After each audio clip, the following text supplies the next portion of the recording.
it is. Y'all see the title of this video, Real Housewives of Potomac, RHOP. Some people call it Real Housewives of Potomac. Either way, whatever you call it, it is season 5, reunion, part 3. And baby, my spirit is vexed. This may be a longer video. I may go in and out of sequential order of how they showed it, but I have a lot to say because after this, I'm done. I'm tired. I am worn out from people not taking accountability. So everybody breathe in with me and then exhale. I'm going to try to do those breathing exercises throughout this critical analysis because if I don't, I'll fly off the rails. Now, I'm not trying to do that. Okay? So we picked up where we left off, which is Monique versus Candace, which the entire part 3 was really Monique versus Candace. But some things I want to take away from this segment. First, I like how Christopher Bassett, or Chris B, calms Candace down.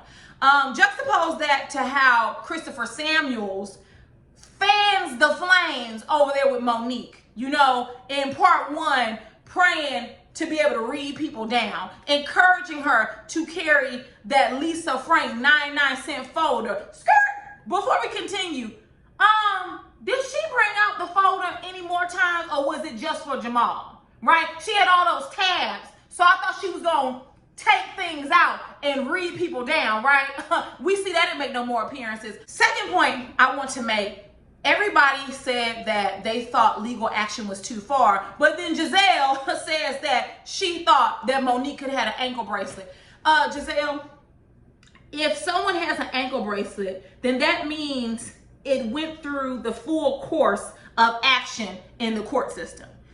Like, you just don't get an ankle bracelet for, you know, tripping somebody on the sidewalk, right? Like, then under your breath, you say, I don't know, I'm not a thug. So only thugs get arrested?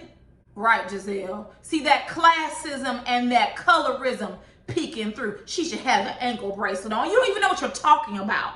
You don't even know what you're talking about, Giselle. Let me move on from you. Another point I want to make is, Candace, you kept calling Monique's attorney a quack. Listen, y'all, we don't like Monique, but Monique did go and get a top attorney who is a black man, okay? And the legal profession is one of the most sexist and the most racist. So to see a black attorney climb the ranks, what we will not do is call him a quack. All right? This ain't got nothing to do with Monique. That black man did what he was supposed to do, Candace. Your attorney was the quack. He was the one who didn't handle your case correctly. Blame your attorney and not hers. Her attorney did exactly what he was supposed to do, right? Because I heard Andy say, and I might be going out of order, he said that Monique's attorney advised her incorrectly when he told her not to apologize. No, he did not. By apologizing, it is an admission of guilt. So of course your attorney would tell you not to apologize. You guys got to remember, you got to separate morality from the law a lot of times. I'm not saying Monique was right. Y'all know I don't feel that way. But what we're not going to do is sit up here and attack a prominent black attorney who gets busy, who gets down in the courtroom because y'all don't like Monique.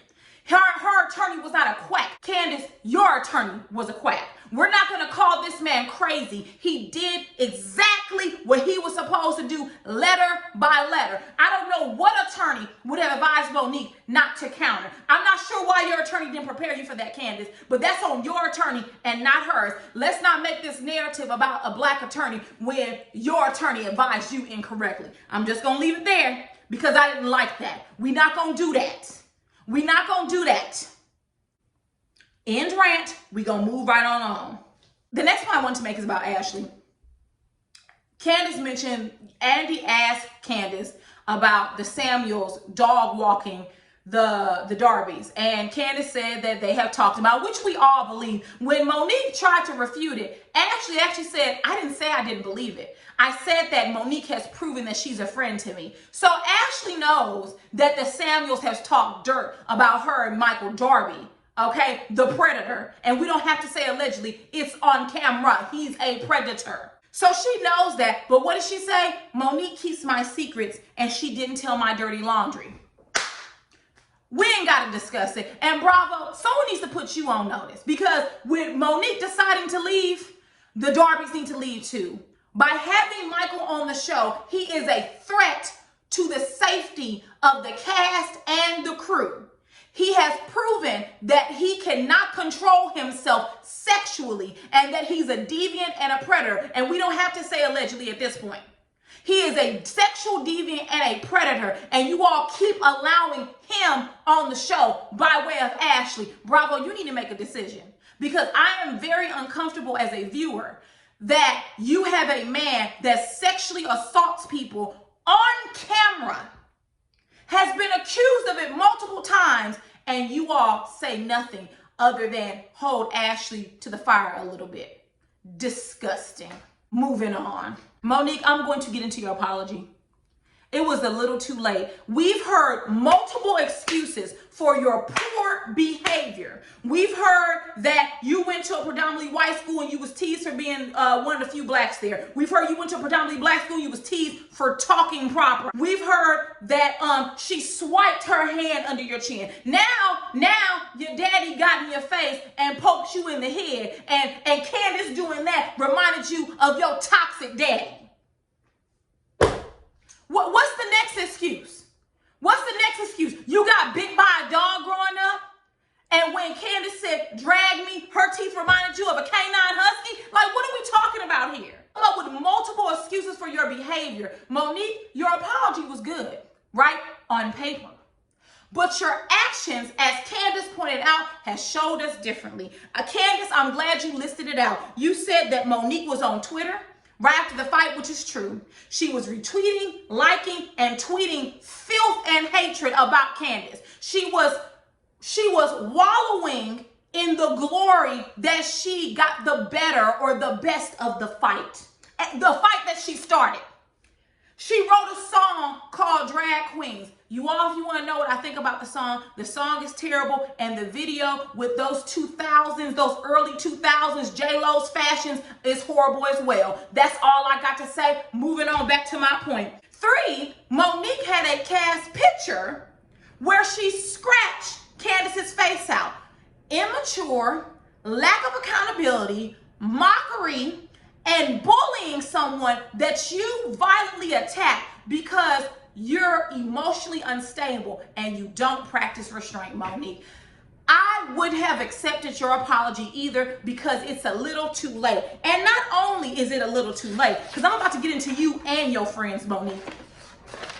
You and your gaggle of friends have been, I don't want to use the word bullying because I know that's a trigger word, your friends have been rallying around you, doing their best to assassinate and denigrate Candace and her character. If you all think I'm lying, Exhibit A is Portia Williams. Now, I purposely watched that boring show called The Chat Room yesterday, and Portia was on mute because you have been poking the bear in that show. Saying, it's one thing to support your friend. It's another to come out swinging at someone from a different franchise and you don't know what you're talking about. See, Portia, you're violent too. I was going to cut into you on part 1, but I didn't. You're violent too. You're a violent menace, just like Monique. People like you think that it's okay to haul off and hit people because they made you angry. People like you think it's okay that because someone is a wordsmith or they can string words together in a sentence very smoothly and they don't have to physically assault you, you think it's okay to use your fist because you two aren't smart enough to create words in your head and come up with articulate sentences. That's you two's problem. That's why y'all friends. Exhibit B would be Buffy. And you all may say, Buffy who? Buffy from Married to Medicine, aka friend to the show, aka cast member B. Buffy has a whole YouTube channel, not discussing Candace, but in some more recent videos, she has discussed it because, as she says, she is a friend to the Samuels. And of course, her being a friend to the Samuels, she's biased. I was watching a video the other day one of the hashtags is Candace is a crybaby. It was like an hour video where she opened her platform and woman after woman after woman called in and denigrated Candace. They said she writes checks that she can't cash. They said that she's a crybaby. And let me tell you what really sent me. If you think I'm lying, go check it out. I'm not lying. There was a woman who called in by the name of Mabel or Marble, one of those names. The woman, I'm going to assume, had her picture up. She looked no younger than 50, and I'm being generous by saying that. The lady, Mabel, Marble, whatever her name was, calls herself denigrating Candace and belittling her because, you know, Candace and Chris just purchased a home. Mabel, Marble, Maribel, whatever her name was, she then proceeds to say, I'm not too sure. You still can't tell me that Candace's mama didn't pay for that house. And if she did, so what? What's wrong about it? Why do we as black people, why are we committed to struggling? We're not supposed to struggle. Systematic oppression is not normal, you all. Being blocked out of economics, finances, education, that is not normal. If your parents can afford to purchase you a home, that is excellent and it should be celebrated. This woman went on Buffy's platform and said she wasn't too sure that Candace's mama didn't pay for it. Why is it every other race celebrates wealth being passed down? They call it trust fund. They call it inheritance. They call it, oh, my daughters and sons, they're socialites. Paris and Nikki Hilton and Kim Kardashian. But yet we attack our own race for doing what we say we need to do as a community. And then the gag was that this same lady went on to say that she had 8 children and she ain't never even owned a home. What? You had the nerve to go after Candace and you made an assumption that her mother purchased her new home and you tried to dig into her for that, but yeah, you 50-year-old with 8 children and you ain't never even had a house. You've been ridden this whole time. These are the type of people that are Monique apologists. And I watched that live with Buffy and I said, wow, she made every excuse for Monique in the book. She even said that Monique was classy and that she practiced restraint because per Buffy, she should have attacked her a long time ago. Buffy, the woman who grew up in affluence, who probably wouldn't know how to bust a grape in a fruit fight, that Buffy. Buffy, the same person who was mocked for her infertility, wrongfully so. She didn't jump on anyone, but you're going to encourage your friend to do this. I'm going to tell y'all a story. I told y'all this video was going to be long, so hold on tight to your chairs. When I was in college, a friend of mine angered me to the point where I felt I need to take action. We're not going to get into details because we're not going to do all that. So after a party one night, I think it was 5 of us in the car. My friends drove me over to where she was staying at. And I got out the car, I picked up a brick, and I was going to throw it through her car window because how dare she disrespect me and our group of friends? How dare she? While the other friends sat back in the car and they were watching, one friend, got out the car and took the brick out of my hand and said, don't do it. They said, don't do it. She's not worth it. If she's as trash as you say she is, she ain't worth it. Don't do it. Literally, physically took the brick out my hand. Don't do it. You don't have the right to damage her property. And that friend was 100% right. And all of the friends who sat there in the car were wrong. Because guess what? None of them were going to get out the car and throw a brick through her window. They were going to let me do it. And if I would have gotten in legal trouble, it would have been by myself. And you know what they would have said? Well, I didn't tell her to do it. She said she wanted to do it. I mean, I drove the car, but I wouldn't have done it. But she was mad. I mean, you grown. One friend took the brick out my hand. That's what friends do. And that's how they hold their friends accountable. What Buffy and Portia and all her other friends are doing, they are sitting in the car saying, well, you know, Monique, I would have towed her up before now. Meanwhile, they ain't never had a fight. They ain't never had to fight for anything. Monique, you're being hyped up by people who wouldn't even do what you did, except Portia. But all your other friends wouldn't even do what you did. They're leading you down a path of despair for entertainment. And just to let you know, Monique, in your apology, you said you had a terrible lapse in judgment. If you had a terrible lapse in judgment and you really meant your apology, you wouldn't have your friends like Buffy and Portia dragging Candace across the internet, hosting lives and saying that this is the downfall of Bravo. Monique didn't make Bravo and she's not going to break it.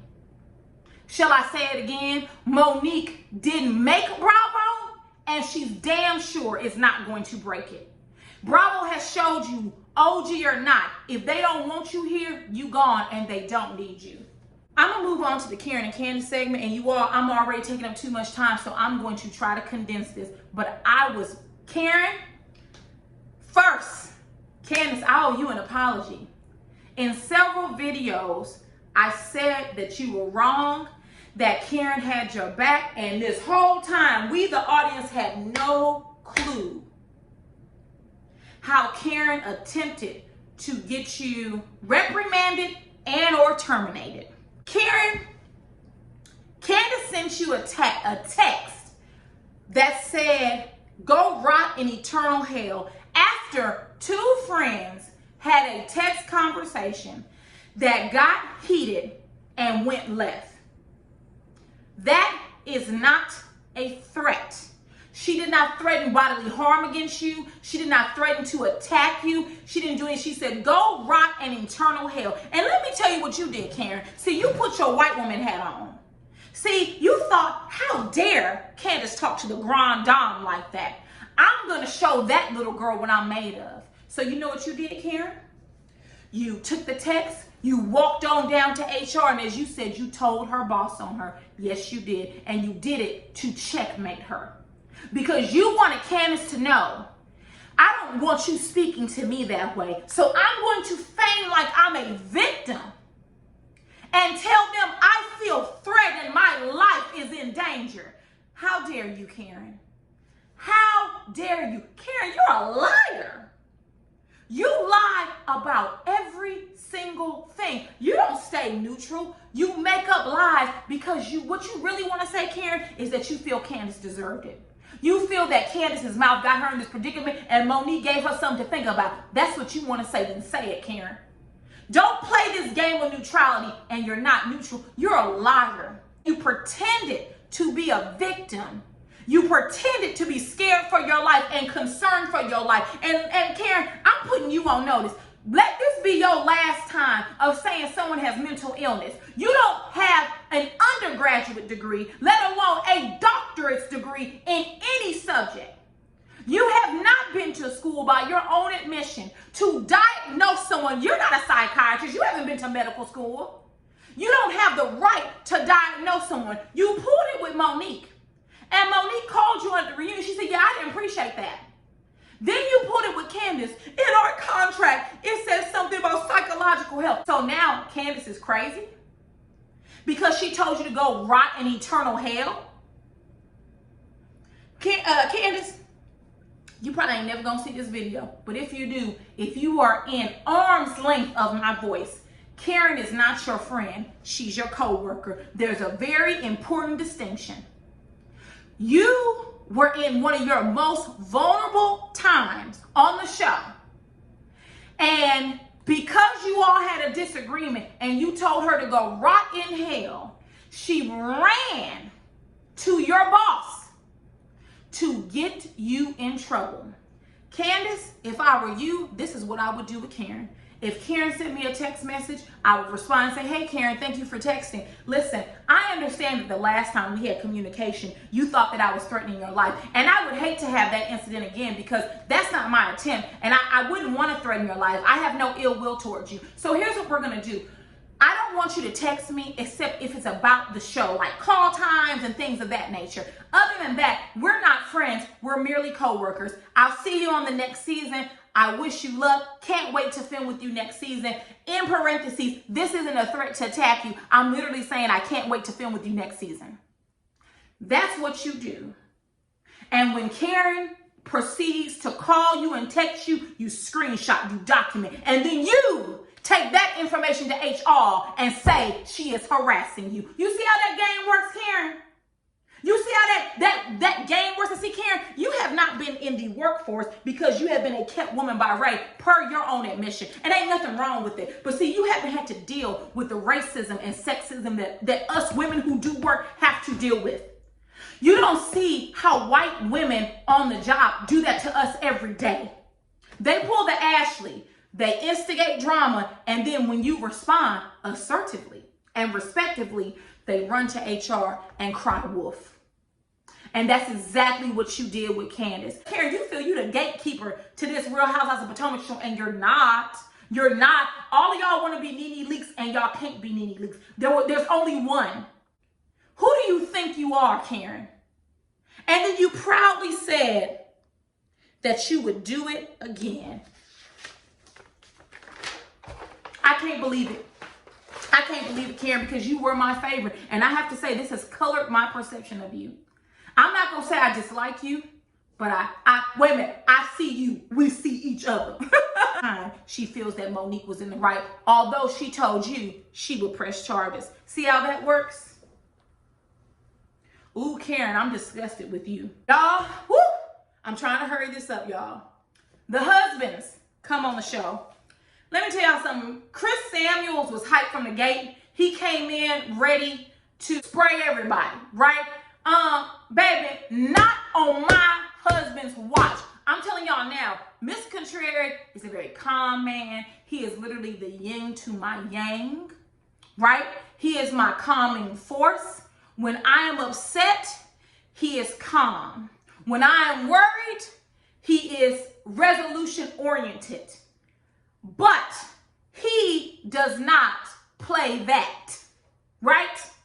If Chris Samuels would have set up, if I would be on the cast and that whole IG video where he threatened to stomp and slap and called the ladies tricks, oh, just a filthy mouth. My husband would have pulled him to the side. I'm not too sure my daddy wouldn't have pulled him to the side. You get what I'm saying? See, Chris, you pull that on women who don't have a village of people who will support them. It doesn't have to be a man. It could be a woman, right? It could be women. But you pull that on Giselle because you know Giselle ain't got nobody standing behind her. You wouldn't have pulled that on Karen, right? And you did pull it on Candace because all of your anger really was directed at Giselle. And we'll get into it. Let's get into Monique's and Chris segment. I really feel like this was one long segment, but this is how I broke it up in my mind. So, Monique and Chris, they played the IG video and Chris apologized. Chris, you should have apologized. But your apology was a little too late because that IG video was posted months ago. Someone who is a Monique apologist, please let me know if I'm wrong. He has not apologized before then. Maybe he felt he should do it in person. I get it. But I don't think you were sorry. Because here's the thing. Everyone keeps telling Candace to get over this fight. But this rumor about Monique cheating with her trainer and the child not being his, while offensive, from my understanding, correct me if I'm wrong, this has been going on for 2 or 3 years. Why y'all so amp about it? Now, I will say, I felt like, Giselle, you were being technical. I didn't bring it to the show. You brought it to the show. Giselle, this was is your chance to be the mean girl. You love to be the mean girl. You love to be the exclusionist. You love to be rude and nasty, and you love to bask in it. When Chris went around the room, Chris Samuels, and he said, I'm going to do it like this. Did you bring it to the show, Candace? She said, no. How about you, Ryan? He said, no. He's going to say the best for last. How about you, Giselle? Giselle, you should. But let me tell you something. If I was Giselle, before he could have got out my mouth, I would have said I 100% brought it to the show. You know why? Because your wife ruined my relationship with Sherman. She brought his ex-wife on the show and ruined my family. So you daggone right, I brought it to the show. Now what you gonna do about it, big boy? Instead, Giselle, you cursed him out and you didn't answer the question, because you absolutely did talk about it in your confession. And as they showed, you talked about it again 6 days after you went to Chris and Monique's house and y'all was going to the country to Chris and Monique's, I guess, summer home maybe. Giselle, you were wrong, but you did it. And you should have stood in your mess and you didn't. That was the time for you to do it. And Giselle, I gotta say, this wasn't a good reunion for you. They had you on the ropes. See, they would have had you on the ropes if your inner mean girl worked properly, right? Because you should have told Chris, yeah, I did it, because your wife ruined my relationship with Sherman. But see, Giselle, you can't say that because you're in a relationship with Pastor Bryant. You can't do it because you're in a relationship and you're not supposed to still be mad about any old issues from a former relationship, right? Just saying. Moving on. Chris Samuels asked Candace how come she didn't tell Monique, and she said because there's a lot of rumors that swirl around, and she absolutely thought this rumor was preposterous because the child looks just like you. She answered you, and you still didn't like it because you said you thought it was a bunch of BS and that there was a plot. I don't know why we are hanging our hat on this plot. I did watch Candace's live that she erased. I saw it on YouTube, so I watched it. She did use the word plotation, which I'm not sure. I'm pretty sure that's not a word. She said there was a plotation. What I took from that, and I could be wrong, is that she was saying that there was a plot. And Candace, I think you were being generous to Giselle, because I think what you were trying to say, my interpretation of it, is that Gigi, Sharice, and Giselle were plotting, and that you shut it down by saying that's ridiculous. Child looks just like Chris. Moving on, right? But because you and Giselle are friends, you didn't want to front her out. And Candace, Giselle ain't your friend. You gonna learn. If you come back next season, you gonna learn that. Moving on. Chris B and Chris S got into it. You all, I just felt like it was a misunderstanding. Like they both were yelling at each other. But I mean, Chris is right. Y'all have had a blogger friend of Monique's did post disparaging information about Chris. And that is your friend. At some point, Monique, this goes back to Portia and Buffy. You need to hold your friends accountable and tell them to stop what they're doing. You can literally go to your friends and say, hey, I don't want y'all discussing this because it's just not a good look. I've moved on. My husband and I have apologized. I'm done. Please don't hold an hour, 2 hour lives on your channel, Buffy, about Candace. Portia, please don't sit on the chat room and talk negatively about Candace. We don't need that. Let's just move on. I thank you for your support, but move on. I don't think you've done that, Monique, because you like the mess. So, y'all, you and your husband really laid it on thick this reunion. Every time Andy went right, Chris Samuels brought it right back left and made it about how strong Monique is, how much he loves her. He made every single thing about them at the reunion. He made Robin's proposal about them. He made Andy asked him a question about the Michael Jordan documentary. He looped it right on back to him and Monique. Child, girl, sis, have a seat. Ain't nobody got time for that. Ain't nobody got time for that. What are my final thoughts about this season? I think that what I learned is that people love violence. I mean, we already know that, right? And people want to participate in violence because someone said something you didn't like. Just because someone said something you didn't like doesn't mean you are given carte blanche to jump on them and physically attack them. Monique, Portia, Buffy, insert whatever blogger friends that Monique has. And I want to make a point on that, you all. If there are any young women or men that are in earshot of me, I want to let you know this. Monique is not in jail because she's on a reality show. Portia is not in jail because she's on a reality show. Evelyn Lozada is not in jail because she's on a reality show. And insert whatever other reality TV show characters have gotten into fights and are not in jail because they are on a reality show. There are a lot of content creators on this here platform that agree with Monique, and many of them do not work outside of YouTube. Let me explain. All of their streams of income or stream of income, because I don't know their finances, comes as from YouTube in some way, shape, or form, right? For the most part. The few bloggers that are backing her don't report to the work world. They don't go out in corporate America. They don't go out in whatever America, blue collar, white collar, whatever it is, they don't work it. So I don't want you all to think that you can then go to your job, get into a disagreement with a coworker, and because they said something you didn't like, you can haul off and beat them about the head. Because not only will you find yourself terminated, you'll also find yourself not hanging out in the unemployment line because they will contest the unemployment and you won't be getting snatched from them. And not only that, now in your next job interview, you have to explain why you were terminated. And oh, how you wouldn't want your possible future employer to know that you were terminated because you became physically violent. So don't let Monique and her friends and these other content creators hype you up to think that that's the way you can operate in the real world because they don't report to it. Right? YouTube, if X, Y, and Z YouTuber got into an altercation, YouTube ain't gonna fire them. I mean, they make content. You can do whatever you want to. But don't write a check that your behind can't cash listening to people who don't have a job separated from entertainment and YouTube. You can do that if you want to. You won't be able to call Monique or them for bail money. So keep that in mind.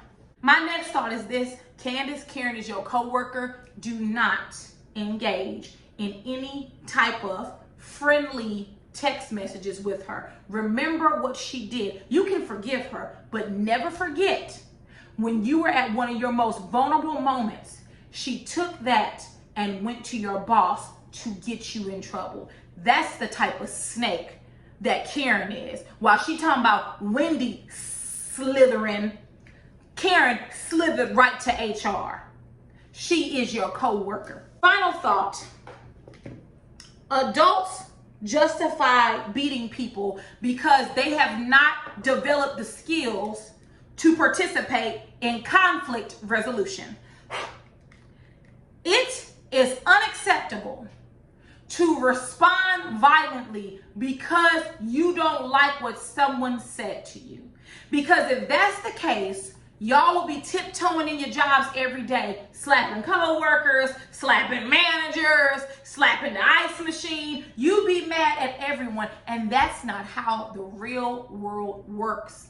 You cannot go around putting hands on people because you feel like it.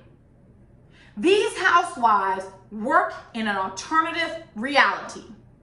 They work in a reality that blurs professionalism with personal, right? So, yeah, Monique jumped on her and was probably extended a contract, maybe a friend of the show. In most other work areas, other arenas of employment, Monique would have been terminated. Candace, let's activate the healing process and let's move on. If Monique does not return, her story ends on her violent attack. That's not your story. If you come back, you have so much more to tell the viewing public. Monique lacks accountability because she feels justified in physically assaulting someone because they talked crap to her, so she felt. Monique is never going to have an accountability because here's the thing, I actually wanted Monique to come back. Because then what I wanted them to do is bring Sharice back as a full-time cast member. And I want you, Monique, to jump on Sharice the way you did Candace. Because I'm telling you now, Sharice, she may have not been my favorite, but she didn't look like she played around with you. Monique, something about her face tell me, that squint and that pouty look tell me that she would get you together real quick and that you could never beat her about the head like that. So I wanted Sharice to come back on the show and sit right down in front of you and say, what's your problem with me, Monique? Drag me. And I want to see you reach over on Sharice because we all know you wouldn't. This isn't about Candace. Chris Samuels made that clear. It's about Gigi, Sharice, and Giselle. However, they're so mad at Giselle. A rumor that's been around for 2 years, but Monique, you've been trying to buddy up and be in the Mean Girls clique since you've been on this show. And the truth is you mad because Giselle didn't want you. You want to be accepted by the pretty popular girl. You want to be, exalted. You want to be in company with Giselle. When you look at it, Monique, real talk. Who is Giselle? You said it before. What does Giselle have that you want? Because honestly, nothing. If you love your life like you say you do, if you love your husband like you say you do, and of course you love your children like you say you do, why do you even want to rub shoulders with someone like Giselle? This ain't about no rumor, y'all. If you mad, go beat up Gigi. I'm not advocating violence, but if you're that mad, why don't you beat up the person that caused this whole catastrophe? You and those shoes can get to walking, Monique. Yeah, I see what it's about. I see very clearly what this is about. Just because you don't like someone don't mean you got to put hands on them. I'm all for defending yourselves. I'm all for it. But as my parents always taught me, you don't start nothing, you finish it. And on that note, you all, we are done with the Real Housewives of Potomac. It's over. Cheers. We're done. Cheers, cheers, cheers. Thank you guys for rolling with me. It's been a journey.